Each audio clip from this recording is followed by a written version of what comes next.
Hello, I'm Robert Munsing, and this is Interview with Robert Munsing. Tonight, I am talking with a man who is a true patron of the arts, a man who has a unique understanding of music, literature, theater, and the visual arts. It is with great pleasure that I give you Mr. Paul Torren. Thank you, Robert. Oh, that's Robert.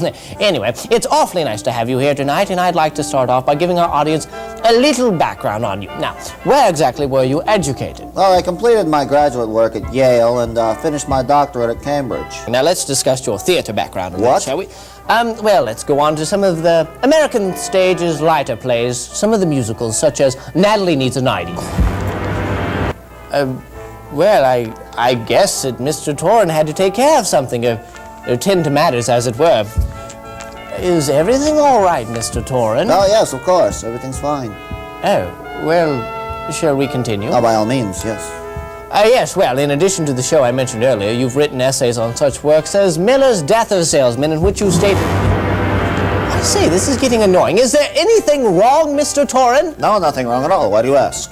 Well, you keep getting up and leaving. No, I don't. Yes, you do. You walked out in the middle of when I was talking about Death of a Salesman. Hey, how rude. I've never met anyone like this before. Would you please come back here and take your seat, Mr. Torren? Certainly.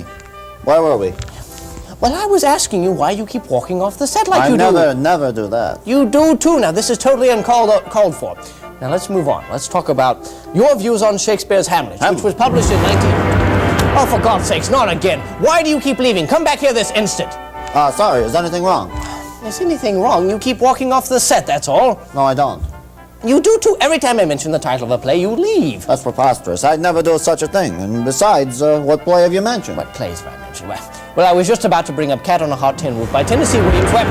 Now, see here, I will tolerate no more of this. Just who the hell do you think you are? He's the man who hates theater. As a child, he was nearly crushed when a bookcase fell on him containing such works as the complete plays of Shakespeare, the classic Miller, Ibsen, and the early O'Neill.